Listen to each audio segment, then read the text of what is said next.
my lifestyle.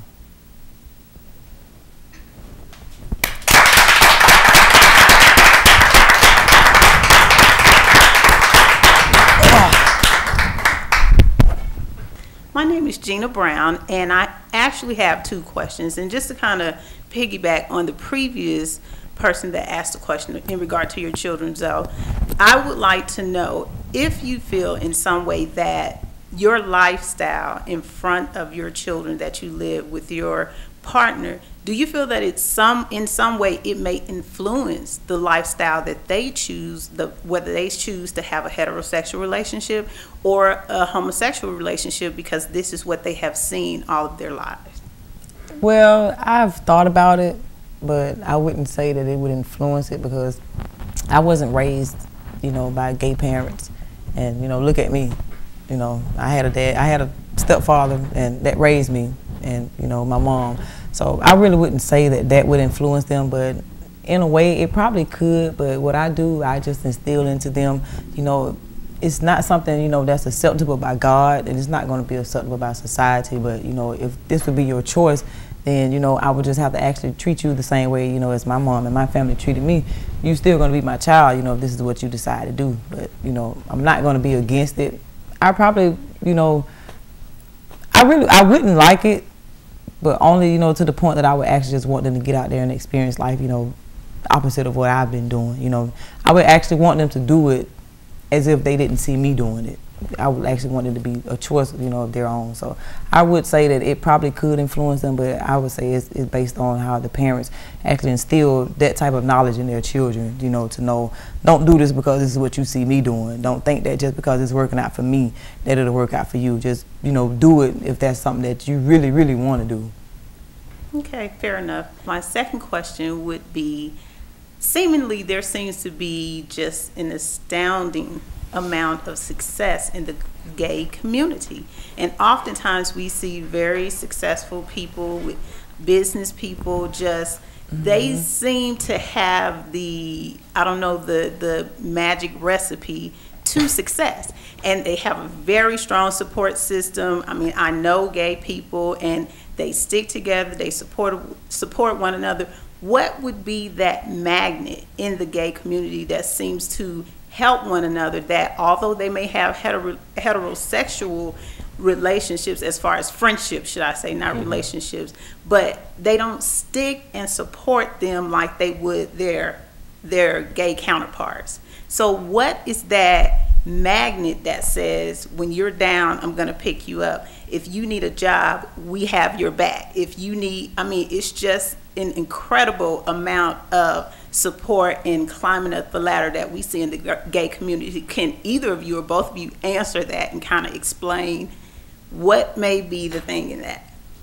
I would say it's kind of on the part of, I would say, for example, you may have two female friends or just a group of straight friends, and if they're truly friends, if they have one person that's down or, just need some help any type of way, whether it be emotionally or financially, any type of stability, they'd be like, hey, well, these my people, let me try to help them out. So I would say, as far as the gay community goes, I would say that it affects that as well, because it's like when you in the gay community, it's like your family, so it's like you may go somewhere else, you may go to another city or another town, but if you happen to be around somebody that's in that gay community as yourself and they need help, you may have just met this person a few hours ago, they may need some help, and you're like, hey, well, let me help you out. It's just like a family thing. It's just like, it's just a family. We just watch out for each other. Yeah. But that's my question. You may know me for 20 years and you're not as quick to support and help me as you would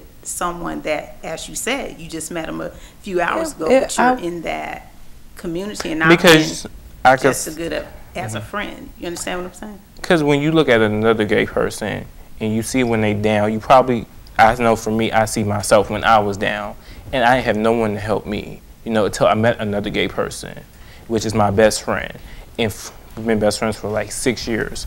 And it was just when you see that person down, you see yourself. So you understand, because they're gay, they down, they have no one to turn to because they are gay, or you don't know their situation. Or when you do know their situation, you could really relate to them because of their lifestyle.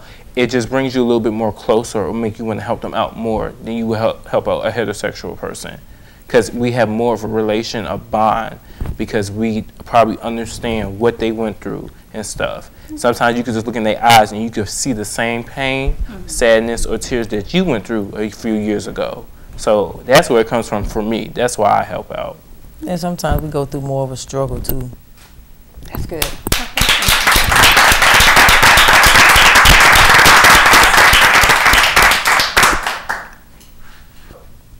The question that I have is, how did the gay community come up with the rainbow color?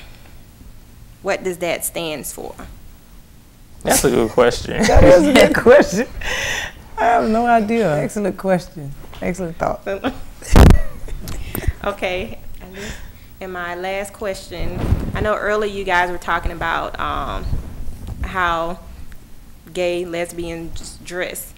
If I am a femme, the femme is the softer part of the gay one, and I'm gay, I'm choosing another woman that is stood like masculine.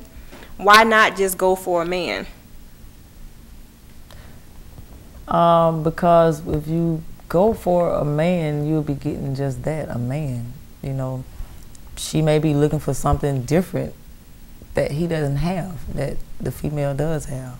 What can another female bring to the table? I mean, I a would masculine female.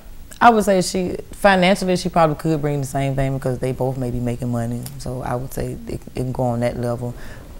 I would say emotionally, because you have some men that actually can relate to women, you know, as I said earlier, but when you're dealing with two women, the emotions are very high. They are very high because you're dealing with two of the same species that actually just can relate to, you know, to everything, you know. And for the guys, if you are a male and you choose another male, what makes you want a softer male? I mean, just For me, cotton, yeah. I mean, to each his own. For me, I don't go for that thuggish, you know, appeal, tall, athletic type that looks like, you know, straight man. My partner actually is like kind of the opposite. And actually, in the relationship, I'm more of the hard, strong one. He's more of the soft one. But it's just what you like, is what you look for. I know he could calm me down. He could shut me up when I need to be shut up.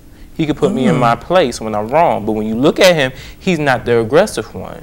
I am. I'm the one who's ready to jump off or pop my mouth off when it ain't supposed to be popping off, or, you know, be disrespectful and stuff. And he's the one who's more of understanding, looking at both sides of a situation.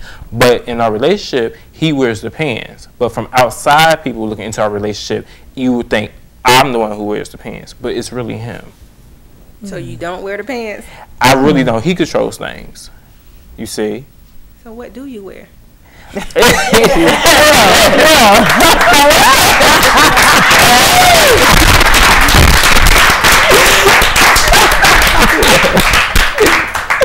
As you can see, we could go on and on with this topic of homosexuality, but you've just been connected. But before we end this show, I want Harry and I want Zoe to let you know how you can reach them. Can you give us some information on how would you like to give out an email or?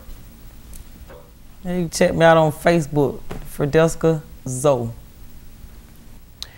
You can reach me at Facebook. Just type in my name, Harry Little, and you can get me there.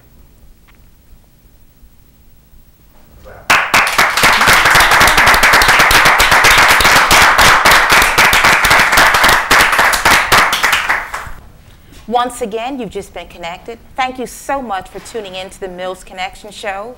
Next show, we're going to have Nick Dace, and we're going to be talking about nutrition. So stay tuned, and we'll see you soon.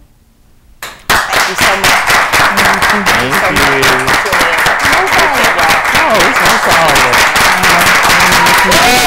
you. The next Mills Connection show is going to be awesome. I'm going to have Nick Dace. She's a life coach, author, an executive producer, director. We're going to talk about nutrition. And there's a whole lot going on right now with high blood pressure and sugar diabetes.